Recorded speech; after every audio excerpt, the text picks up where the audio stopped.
Pernahkah kalian berpikir bagaimana hukum Islam yang kita kenal saat ini disusun?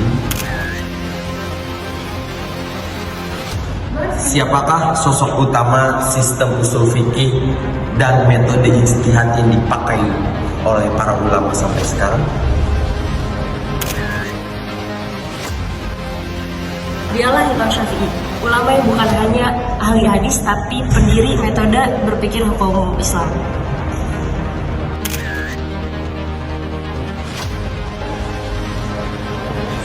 Saksikan keseruan podcast kita dalam menelusuri jejak Imam Syafi'i. Halo everyone, Halo. di sini kita akan menelusuri jejak Imam Syafi'i. Perkenalkan, di sini saya sebagai host Dr. Fadil, dan di sini ada 3 teman diskusi kita. Yang pertama ada Radisa Deko juga. yang kedua, Laila Hanifah. yang ketiga, Zulkifli Maula. teman-teman semua. Ketika Imam Syafi'i masih kecil, wafat ayahnya berusia ketika dia masih balita. Sangat kita khawatirkan, pada zaman dahulu itu sangat dikhawatirkan oleh keturunan keluarganya, kehilangan nasab atau kehilangan jejak syarifnya Imam Syafi'i. Kemudian di usia 2 tahun, ibu dari Imam Syafi'i ini memutuskan untuk pindah ke Mekah dan diasuh oleh keluarga dari ibunya Imam Syafi'i. Nah, Imam Syafi'i ini di umur 7 tahun ini sudah banyak menghafal, sudah bisa menghafal Al-Quran sampai 30 juz. Dan di usia 10 tahun ini Imam Syafi'i itu sudah menghafal kitab Muwatta karangan Imam Malik. Bisa kita lihat teman-teman semua, kegigihan Imam Syafi'i ini sangatlah bisa menjadi contoh kepada kita sebagai pemeluk mazhab Imam Syafi'i ini. Bisa kita renungi kegigihan beliau dalam belajar itu sangat lama. Dari beliau menghafal Al-Quran, dari beliau menghafal kitab beribu-ribu hadis, dan di umur usia 10 tahun ini Imam Syafi'i itu sudah bisa mengeluarkan fatwanya sendiri. Imam Syafi'i ini mempunyai guru yang sangat hebat, yaitu Imam Malik, atau bisa sering disebut mazhab Imam Malik. Nah, teman-teman, bisa kita dengarkan apa saja sih jejak dari Imam Syafi'i ini. Kita akan tanya satu persatu oleh teman-teman diskusi kita ini yang ada 3 ini. Sudah siap untuk menemani diskusi pada hari ini tentang jejak Imam Syafi'i ini. Di sini saya akan menanyakan kepada teman diskusi kita yang bernama Muhammad Zulkifli Maula. Ya, Bang Zul, oke, gimana? apa sih latar belakang pendidikan Imam Syafi'i ini yang membentuk pemikiran dalam bidang fikih, dan guru utama Imam Syafi'i ini dan pengaruh mereka terhadap pemikiran itu seperti apa, Bang Zul? Oke, baik, terima kasih host Pak Andra ya. Jadi yang perlu kita sama-sama tahu bahwa Imam Syafi'i ini terkenal dengan ilmu pendekatan nas, teks, dan rokyu, nasional, akal. Nah, pemikiran Imam Syafi'i ini tidak terbentuk begitu saja tentunya. Jadi Imam Syafi'i ini melakukan perjalanan ilmiah, melakukan pendidikan yang sangat panjang. Jadi Imam Syafi'i kecil ini sering bergabung dengan ulama-ulama besar yang tentunya ulama yang berbeda mazhab. Makanya terbentuklah pemikiran itu. Nah, lalu Imam Syafi'i itu pertama kali belajar itu di Madinah. Beliau bertemu dengan Imam Malik bin Anas. Nah, Imam Malik bin Anas ini salah satu ulama besar pada saat itu, sangat mengagumi kecerdasan Imam Syafi'i, di mana Imam Syafi'i ini sangat paham ilmu hadis dan sunnah, dan fikih, pemahaman Imam Syafi'i tentang ilmu itu sangat mendalam. Lalu di Madinah Imam Syafi'i melakukan praktek-praktek langsung kepada masyarakat penduduk Madinah dan menggunakan hadis-hadis Nabi Muhammad SAW. Lalu tidak hanya sampai di situ, Imam Syafi'i melanjutkan perjalanan ilmiahnya pendidikannya menuju Irak, di mana pada saat itu Irak itu adalah salah satu pusat peradaban, pusat ilmu yang rasional, pusat ilmu Islam yang sangat rasional. Nah, di Irak beliau berguru kepada Imam Muhammad bin Al-Hasan Asy-Syaibani. Jadi Imam Hasan Asy-Syaibani ini adalah murid teladan Imam Abu Hanifah. Nah itu, jadi banyak ulama-ulama yang mempengaruhi pemikiran Imam Syafi'i. Itu Pak. Seperti itu berarti ya. Mungkin berarti pendidikan Imam Syafi'i ini sudah sangat jelas ya, dari beliau belajar di usia kecil sampai beliau bisa mempunyai fatwa sendirinya. Sangat berkontribusi sekali untuk umat Islam di zaman sekarang. Terus di sini ada sumber kita nih yang kedua nih, yang sangat cantik nih. Kita akan menanyakan tentang kontribusi Imam Syafi'i itu seperti apa, mengapa Imam Syafi'i itu bisa dianggap sebagai peletak dasar ilmu fikih. Di sini bakalan dijelasin sama narasumber kita atau teman-teman diskusi kita yang sangat-sangat cantik nih. Yes.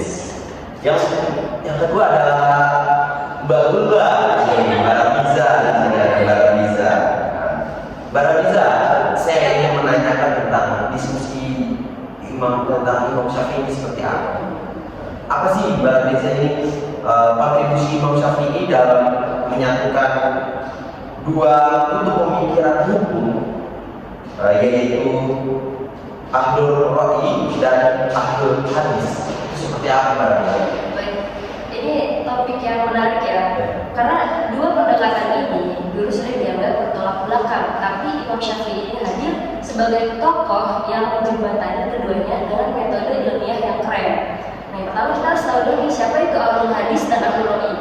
Yang pertama, ahlul hadis itu kan kelompok yang berkembang di Madinah, tempat tinggal banyak sahabat Nabi. Mereka sangat berhati-hati dan berpegang kuat sama hadis.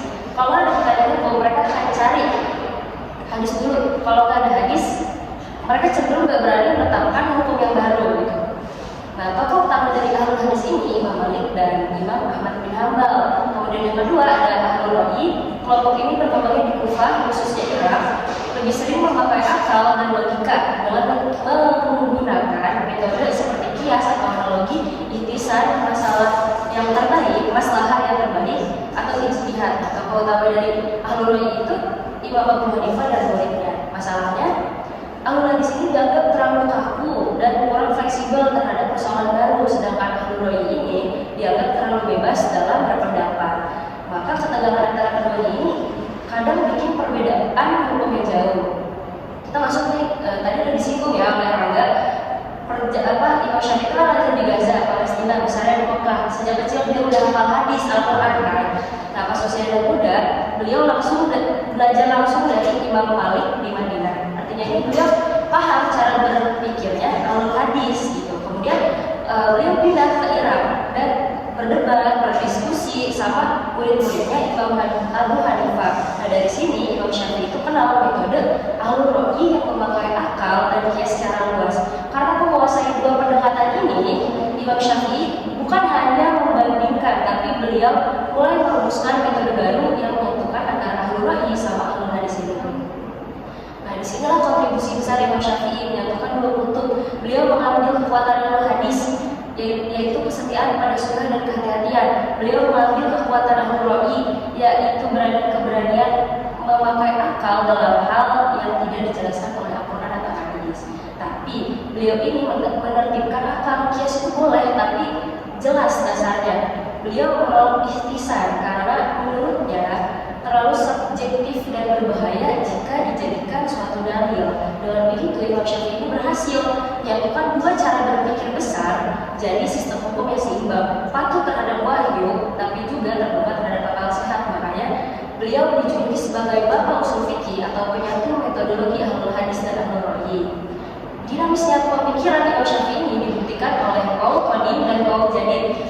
Ini yang menarik juga nih dari Imam Syafi'i. Beliau pernah mengubah sebagian pendapat hukumnya sendiri gitu. Kok bisa? Nah, ketika Imam Syafi'i ini tinggal di Irak, beliau menulis banyak fatwa yang kemudian dikenal sebagai qaul qadim, pendapat lama Imam Syafi'i. Kemudian saat beliau pindah tinggal di Mesir dengan hidup dalam konteks sosial yang berbeda, beliau menyusun ulang banyak pandangan hukum dan ini dikenal sebagai qaul jadid, pendapat barunya Imam Syafi'i. Nah, perubahan ini bukan karena Imam Syafi'i ini tidak konsisten, tapi justru menunjukkan kerendahan hati dan keilmuan beliau yang luar biasa gitu. Jadi dari sini menunjukkan kalau metode Imam Syafi'i ini bukan kaku, tapi memperhatikan konteks dan perkembangan ilmu. Akhirnya metode Imam Syafi'i ini banyak diikuti oleh ulama dari berbagai mazhab. Bahkan mazhab Syafi'i ini menjadi salah satu yang paling luas pengaruhnya termasuk di Indonesia sendiri. Nah, ulama di masa setelahnya itu menganggap Imam Syafi'i ini adalah titik temu paling ideal antara teks agama dan realita hidup. Jadi teman-teman, kontribusi Imam Syafi'i dalam dunia hukum Islam bukan cuma dalam isi fatwanya, tapi juga dalam membangun cara berpikir. Bagaimana kita memahami Al-Quran, bagaimana kita memahami hadis, dan bagaimana kita memakai akal secara seimbang. Jadi Imam Syafi'i ini bukan hanya sekedar tokoh fikih yang biasa. Beliau adalah penyatu dua kutub besar pemikiran, perumusan metode ilmiah dalam hukum Islam dan teladan dalam bersikap objektif serta terbuka terhadap perkembangan zaman. Tanpa Imam Syafi'i, mungkin dunia fikih Islam ini sampai hari ini tetap terbelah dua, tapi berkat adanya beliau, kita punya metode yang kuat dan bisa diikuti sampai sekarang. Mungkin itu para dan teman-teman semua. Jelas ya. Berarti ahlul hadis ini biasa menetapkan sunnah-sunnah yang telah dilakukan oleh Nabi. Betul.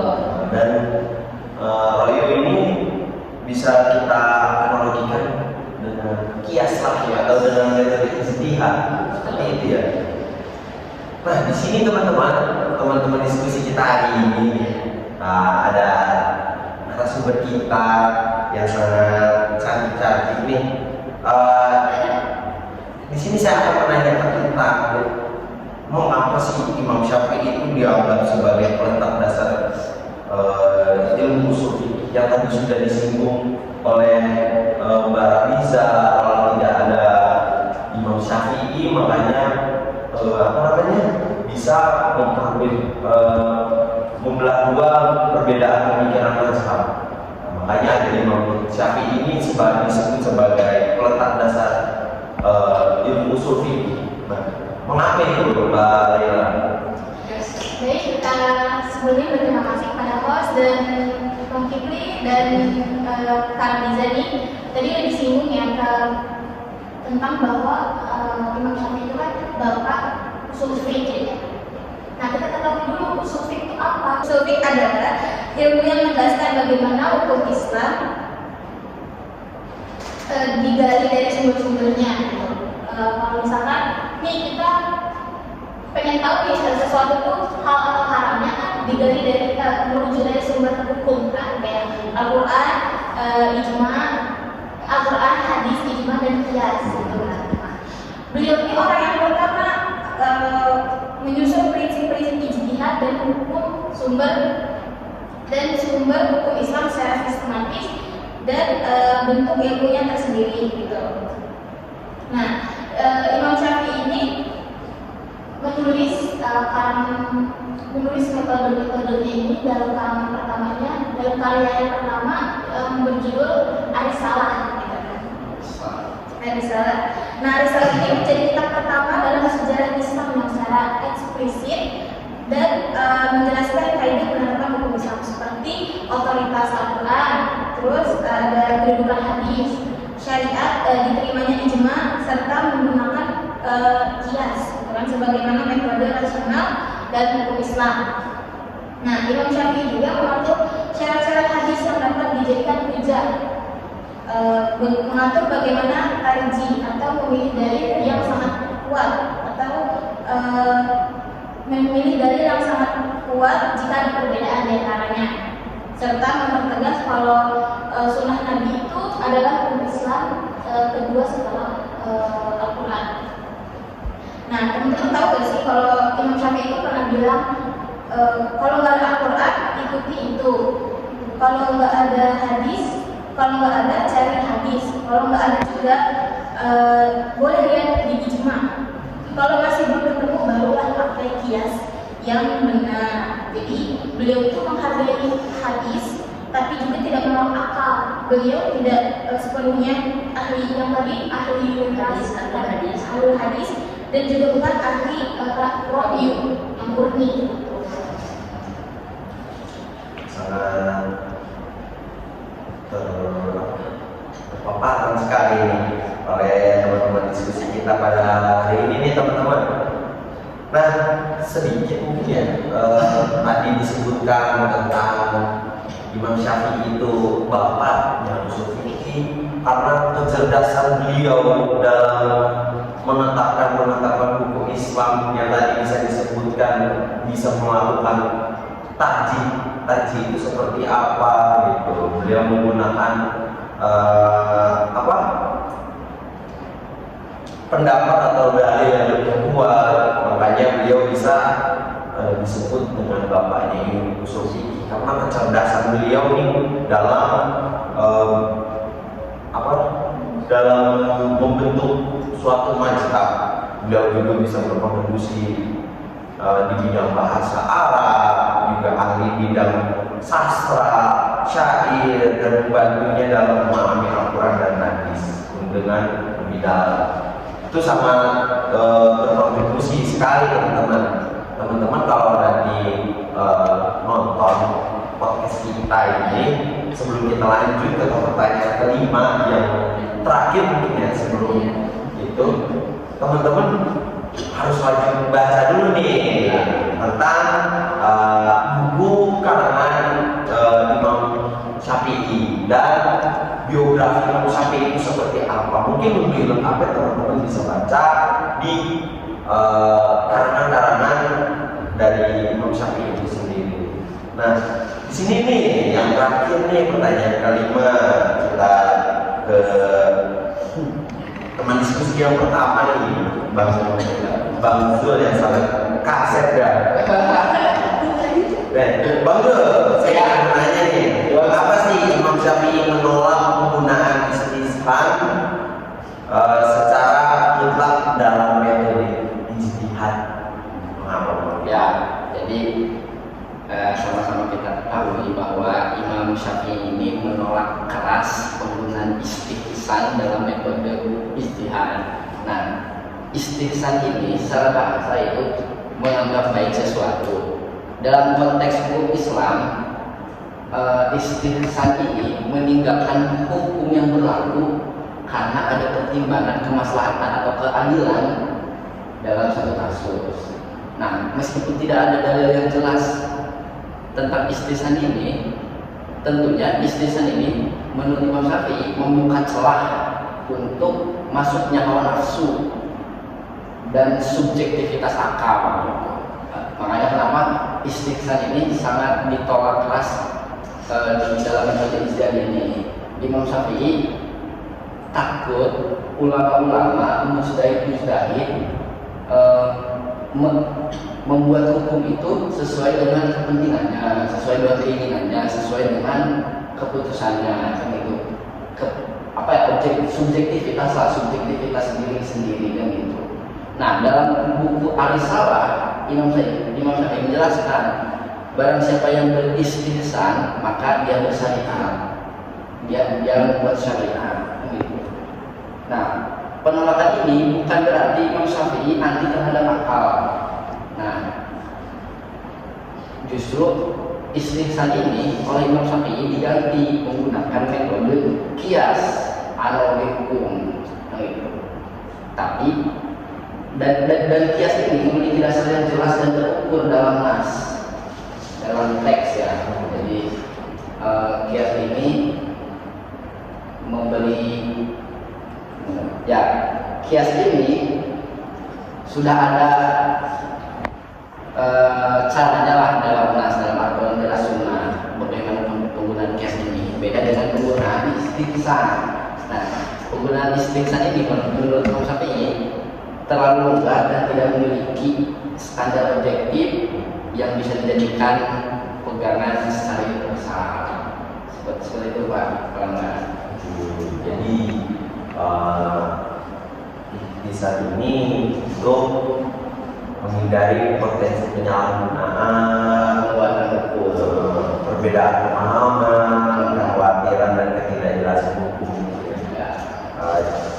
Seperti dalam pandangan antara Imam Syafi'i kan dan seperti ulama lainnya seperti Imam Hanafi dan Imam Malik mengenai penerangan istisqa. Namun istisqa ini menurut yang lain tidak bersifat mutlak, tapi menurut Imam Syafi'i itu bersifat mutlak metode istisqa ini. Nah, sebelum kita akhiri nih sangat sangat panjang ya tadi penjelasan tentang biografi Imam Syafi'i, tentang perjalanan Imam Syafi'i oleh teman-teman diskusi kita ini. Mungkin dari teman-teman diskusi kita ini atau sumber lain sebutlah ada gak ini buat kata-kata mungkin untuk teman-teman yang sedang belajar dan tidak belok gitu dalam pemahaman agama Islam gitu.